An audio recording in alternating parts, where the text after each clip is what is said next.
Hello everyone, हाय। तो कैसे हैं आप सभी लोग? आशा करती हूँ आप सभी लोग बहुत अच्छे होंगे, अच्छे से तैयारी चल रही होगी। कोई इशू आ रहा, कोई परेशानी आए तो you can let me no, ठीक है। तो आज है 7 तारीख और आज हम ऑब्जर्व करते हैं international civil aviation day, that is on 7 December, ठीक है। इंटरनेशनल सिविल एविएशन डे की थीम इस बार भी 2023 तक सेम रहने वाली है, 4 साल के लिए सेट की गई थी।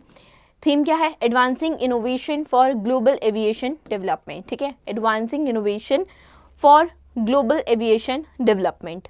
क्वेश्चन पे चलते हैं। देखो क्वेश्चन है राम कुमार रामनाथन, जिन्होंने अभी कालाबुर्गी ओपन 2023 जीता है, वो किस स्पोर्ट से एसोसिएटेड है, वो किस खेल से संबंधित है।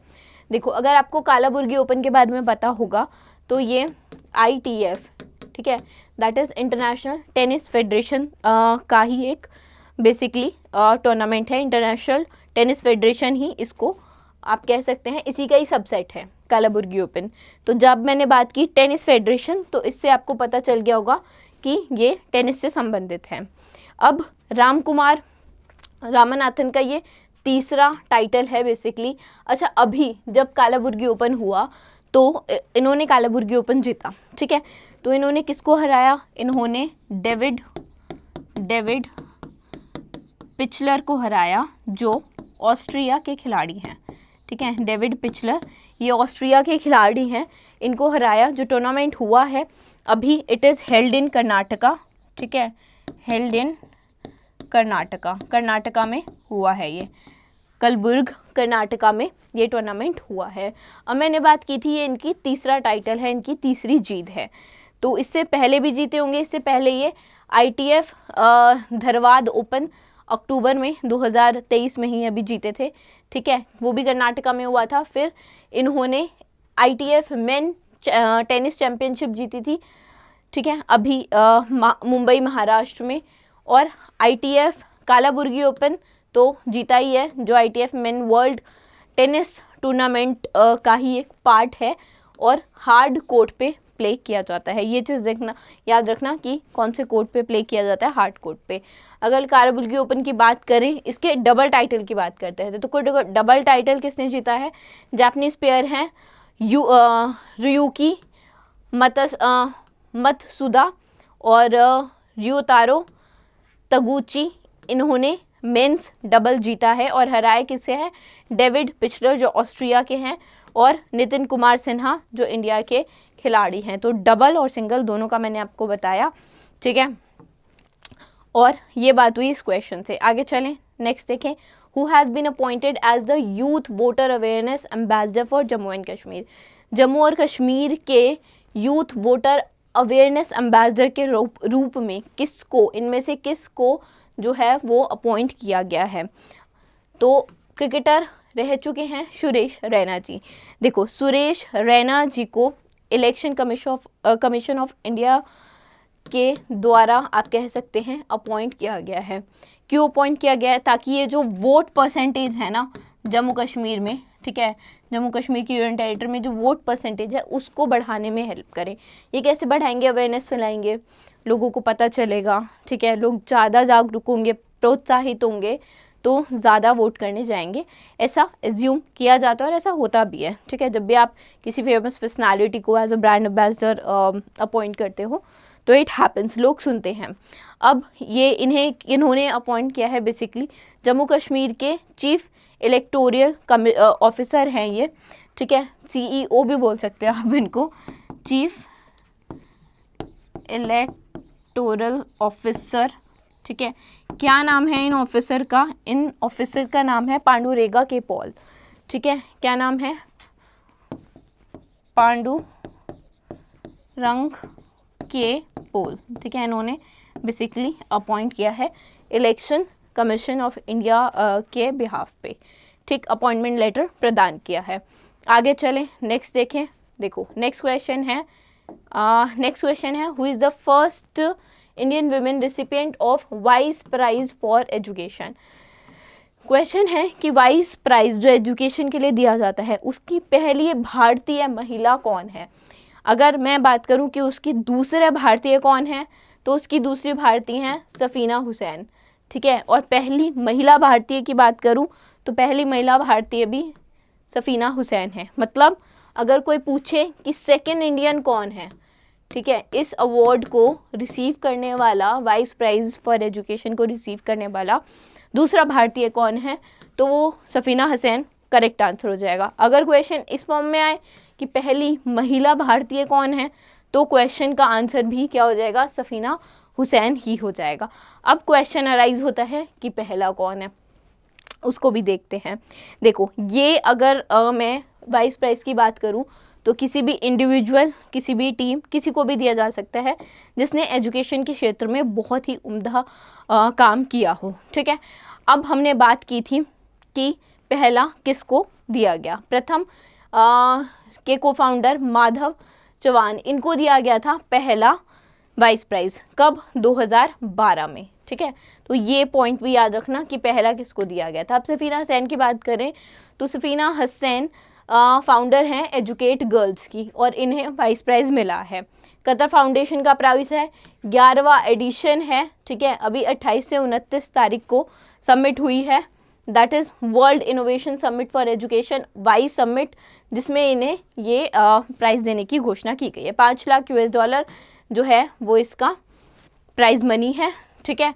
And she has mobilised 14 lakh out of school girls. देखो इन्होंने क्या किया है, बेसिकली जो भारत में गांव में जो बच्चियां हैं, जो लड़कियां हैं जिन्होंने स्कूल को छोड़ने का निर्णय ले लिया था या छोड़ दिया था, उनको वापस ये एजुकेशन की ओर लेके आई हैं। पढ़ाई के लिए इतना प्रोत्साहित किया है कि बच्चे अब पढ़ रहे हैं, बच्चियां पढ़ रही हैं, ठीक है। अगर वाइस प्राइज की बात की जाए तो वाइस प्राइज फॉर एजुकेशन 2011 में सेटअप हुआ था, 12 में इंडियन को मिला है एक, ठीक है, बाय हर हाइनस शेख मोजा बिन्त नज़र के द्वारा, जो चेयरमैन और को फाउंडर हैं कतर फाउंडेशन की, ठीक है। आगे चलें, नेक्स्ट पे देखें। देखो किस इनमें से किसने साइन किया है MOU, एक MOU साइन हुआ है और वो इनमें से किसने साइन किया है, किसके साथ साइन हुआ है, बिजनेस फिनलैंड के साथ साइन हुआ है, ताकि जो स्टार्टअप का इकोसिस्टम है इंडिया में और फिनलैंड में बूस्ट कर सके, बढ़ सके। तो बिजनेस फिनलैंड के साथ केरला स्टार्टअप मिशन ने बिजनेस फिनलैंड के साथ MOU साइन किया है। इस MOU के चलते क्या होगा, इस MOU के चलते बेसिकली जो स्टार्टअप्स हैं, स्टार्टअप्स को हेल्प मिलेगी इन अ वे ऑन और अनदर, ठीक है। और ये हेल्प से ही दे कैन ग्रो बेटर, ठीक है, किस में, चाहे इंडिया में हो चाहे फिनलैंड में हो।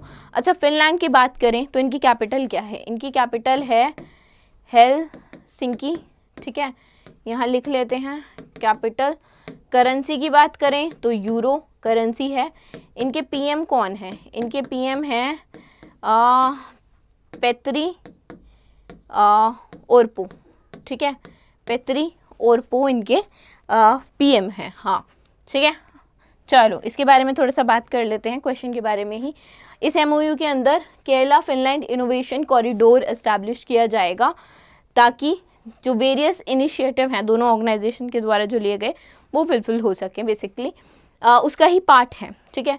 दोनों पार्टीज हेल्ड करेंगी वेबिनार, सेमिनार्स, कॉन्फ्रेंसेस, ताकि इन इवेंट्स के जरिए जो स्टार्टअप्स हैं उनको बढ़ावा दिया जाए, ठीक है, उनको प्रमोट किया जाए इन अ वे और अनदर।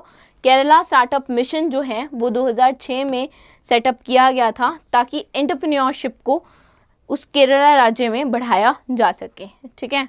आगे चलते हैं। Where has the world's first portable hospital Aarogya Maitri add cube been establish. देखो आरोग्य मैत्री एड क्यूब, ये आप कह सकते हैं चलता फिरता हॉस्पिटल, पोर्टेबल नाम से ही समझ में आ रहा होगा, चलता फिरता हॉस्पिटल है। ये कहाँ पे बेसिकली एस्टैब्लिश हुआ है ये बताना है। हरियाणा गुरुग्राम में एस्टैब्लिश हुआ है। अब इसके बारे में थोड़ी सी बात करते हैं। देखो है क्या ना, जब भी कहीं पे एक्सीडेंट या कुछ होता है, ठीक है, तो ले जाने में जो विक्टिम है, जिसको चोट लगी है, ठीक है, जो पेशेंट है, उसको ले जाने में कितना टाइम लग जाता है हॉस्पिटल तक, फिर ऑपरेट करना, चेक करना, बहुत सारी चीज़ें होती हैं, कई बार एक्सेसिबल भी नहीं होता। तो what they are going to do, ये इस आरोग्य मैत्री एड क्यूब के आरोग्य मैत्री एड क्यूब की वजह से अब क्या होगा, जहाँ पे एक्सीडेंट हुआ है, जहाँ पे इमरजेंसी की सिचुएशन है, वहाँ पे ही जो लाइक फैसिलिटीज़ हैं वो 1 घंटे के अंदर में ही इस्टेब्लिश कर दी जाएंगी। ठीक है, तो इमरजेंसी साइट पे ही इंजर्ड लोगों को ट्रीट करने के लिए जो फैसिलिटीज़ हैं वो अवेलेबल हो जाएंगी 1 घंटे में ही। ठीक है, जैसे पहुँचे 1 घंटे के अंदर दे विल सेट अराउंड 200 से ज़्यादा लोग दे कैन ट्रीट। तो बहुत बड़ी बात है, इतने सारे लोगों को जब आप हॉस्पिटल लेके जाते हो, करते हो, बहुत बार कई लोग पहले कई लोग बाद में, तो एक साथ 200 लोग ट्रीट होना इज़ अ बिग थिंग। ये डिज़ाइन इंडिजीनियस है। ठीक है, देश का ही है। हमारे project Bhishm that is Bharat health initiative for Sahyog Hitayan Maitri के अंडर ये आता है। Modular trauma management aid system is made up to, इनमें ना 72 डिटैचेबल मिनी क्यूब्स हैं। ठीक है, जो बेसिकली हर क्यूब का अलग अलग स्पेशलाइजेशन है। ठीक है, किसी क्यूब में लेट से बुलेट इंजरी ट्रीट होती है, किसी में burn, head, spinal, chest injuries, minor surgeries, fractures, major bleeding, ये सब ट्रीट ये हैंडल कर सकते हैं। ठीक है, ये सारी चीज़ें हैंडल हो सकती हैं अंडर आरोग्य मैत्री एड क्यूब्स। ठीक है, 200 जैसे मैंने बोला 200 के around patient they can treat. ठीक, तो बहुत अच्छा, बहुत बढ़िया इनिशिएटिव है। चलो आगे चलते हैं। What position has India been placed in world digital competitiveness ranking 2023 जो रिलीज़ की गई है IMD that is international institute for management development. International institute of management development ने रैंकिंग रिलीज़ की है वर्ल्ड डिजिटल कॉम्पिटिटिवनेस रैंकिंग 2023 की। उसमें India की रैंक कितनी है? देखो, अगर इंडिया की रैंक की बात करोगे तो 49 इंडिया की रैंक है। टॉप किसने किया है? टॉप पे है USA। कितनी कंट्रीज़ हैं? टोटल 64 हैं। ठीक है, टोटल 64 है कंट्रीज़ इसमें। तो 64वीं रैंक दैट इज़ लास्ट पे कौन है? बॉटम की बात करें तो वेनेजुआ है, फिर मंगोलिया 63rd पे और कोलंबिया दैट इज़ 62 पे। अगर एशिया पैसिफिक रीजन की बात करोगे तो 12वीं रैंक है। 14 कंट्रीज़ के बीच में भारत की 12वीं रैंक है, कुछ ज़्यादा अच्छी रैंक नहीं है। ठीक है, अगर international institute of management development की बात करो तो ल्यूसाने स्विट्जरलैंड में इनका हेडक्वार्टर है। प्रेसिडेंट हैं जेन फ्रांकोस मोनजोनी। ठीक है, अब बात करते हैं रिपोर्ट की। रिपोर्ट मेजर करता है capacity and readiness of 64 economies जो कि बेसिकली 3 ब्रॉड कैटेगरी में डिवाइडेड है, knowledge, technology and future readiness. USA ने जैसे मैंने बताया टॉप किया है रैंक को, cementing its position as a digital nation. Netherland ने 2nd पोजीशन और फिर सिंगापुर ने 3rd पोजीशन सिक्योर की है। एंड देन 4th पे है डेनमार्क। ठीक है, 4th पोजीशन पे due to a decline in future preparedness and technology factor जो डेनमार्क है उसे 4th पोजीशन पे आना पड़ा। आगे चलते हैं, नेक्स्ट देखते हैं। रिपोर्ट है जिसका नाम है the 3rd national communication to the United Nation framework convection on climate change. ठीक है, एक रिपोर्ट है जिसका नाम अभी मैंने आपको बताया 3rd national communication to United Nation framework convection on climate change. ये रिपोर्ट ये स्टेट करती है कि इंडिया का जो GDP है, इंडिया का जो gross domestic product emission intensity है वो 33% से घट गई है।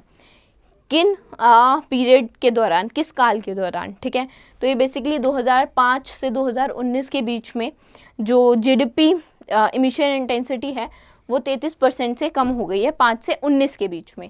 ठीक है, साथ ही साथ GDP ग्रू भी की है at a cumulative growth rate of 7% और इमिशन भी बढ़ा है 4% से।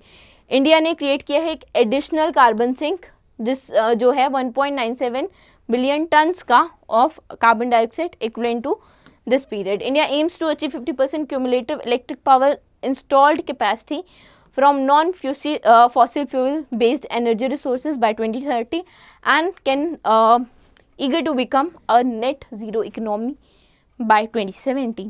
So that is a like बहुत बढ़िया चीज़ होगी अगर we achieve this and this too. चलो आगे चलते हैं। अभी हाल ही ने सेबी ने एक्सटेंड किया है इम्प्लीमेंटेशन डेट बढ़ाई है बेसिकली किसकी? स्कोर प्लेटफॉर्म की जो ऑनलाइन डिस्प्यूट रेजोल्यूशन पोर्टल से कनेक्टेड है, बेसिकली एसोसिएटेड है विद इट। ठीक, तो ये है क्या, पहले तो ये बात करते हैं और फिर ये बात करेंगे क्वेश्चन की कि सेबी ने लॉन्च किया स्कोर प्लेटफॉर्म कब। देखो स्कोर प्लेटफॉर्म है क्या, कब लॉन्च किया, दोनों की बात करते हैं। पहले कब लॉन्च किया उसी की बात कर लेते हैं। क्वेश्चन है 2011 में लॉन्च किया। स्कोर है क्या, देखो जब भी कोई इन्वेस्टर है, ठीक है, लिस्टेड कंपनी है, किसी ने इन्वेस्ट किया, अब किसी को कोई प्रॉब्लम आई कि फलाना कंपनी में मेरे साथ कुछ सो एंड सो चीज़ें हुई and I want to report, तो सेबी ने स्कोर पोर्टल लॉन्च किया 2011 में, जिसमें यू कैन रिपोर्ट, ठीक है, बेसिकली ग्रीवियंस रिड्रेसल के लिए ये पोर्टल है, ठीक है। सेबी कंप्लायंट रिड्रेसल प्लेटफॉर्म है ये स्कोर, ठीक है, with online dispute resolution ODR portal, ठीक। तो इसकी जो इम्प्लीमेंटेशन है वो अभी दिसंबर से बढ़कर 1 अप्रैल हो गई, 4 दिसंबर से बढ़कर 1 अप्रैल हो गई, ठीक है। तो new implementation deadline for linking score with online dispute resolution portal has stand at 1 अप्रैल, ठीक है, 1 अप्रैल हो गई है। ODR platform ODR portal will facilitate the enrollment of investors and market participants, allowing them to file a complaint and upload relevant documents, ठीक है। They can also file a complaint, और complaint को support करते हुए जो भी documents हैं वो तो ऑब्वियसली अपलोड करने ही पड़ेंगे। प्रोसेस ऐसा एम करेगा कि 60 दिनों के अंदर जो है वो प्रोसेस कंप्लीट हो जाए और कंप्लेंट जो है वो रिजॉल्व हो जाए, ठीक है। ऐसी उम्मीद रहेगी, ऐसी कोशिश रहेगी सेबी के द्वारा। आगे चलते हैं। दिसंबर 2023 में चाइना की national space agency that is CSNA ने लॉन्च किया है मिरसेट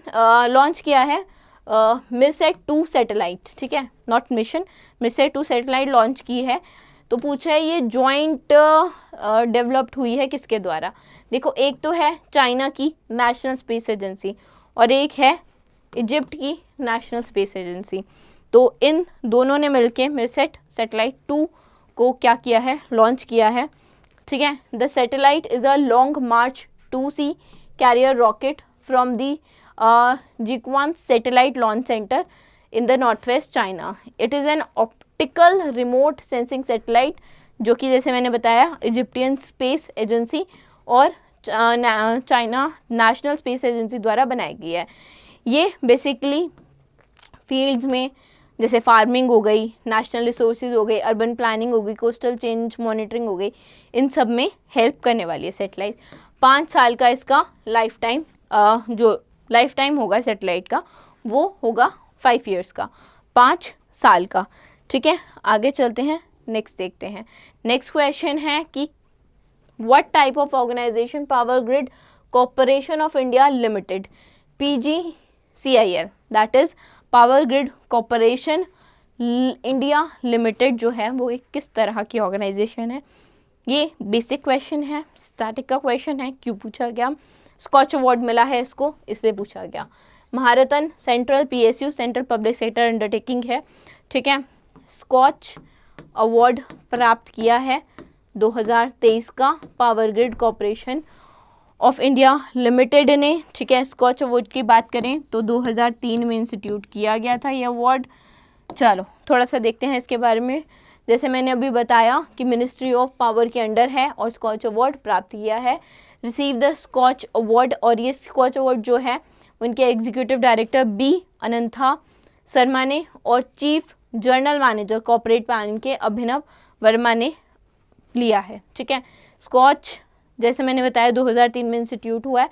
ये रिकॉग्नाइज करता है people project institute that go extra mile, जो चाहे लोग हो चाहे कोई पर्टिकुलर प्रोजेक्ट हो, प्रोजेक्ट को भी मिल सकता है, इंस्टीट्यूशन को भी मिल सकता है, जो भारत को बेटर बनाने के लिए ज़्यादा से ज़्यादा प्रयास करते हैं, बहुत ज़्यादा प्रयास करते हैं, उनको ये रिकॉग्नाइज करता है। Best effort in the area of digital, financial and social inclusion, governance, inclusive growth, excellence in technology and application, change management, corporate leadership, corporate governance, citizen service delivery, capacity building and empowerment, ठीक है। तो basically जो भी व्यक्ति, जो भी organisation, जो भी प्रोजेक्ट इंडिया को बेटर से बेटर बनाने में प्रयास करेगा, उसको वो स्कॉच अवार्ड की कैटेगरी में आ जाएगा। मतलब स्कॉच अवार्ड प्राप्त करने की एक जो लिस्ट होती है कि आप एक लिस्ट में आ जाओगे, है ना। तो ये था बेसिकली आज के करंट अफेयर। आई होप आप सबको समझ आए होंगे। कुछ नहीं समझ आया तो यू कैन डेफिनेटली कमेंट और you can let me know as well. So thank you for now.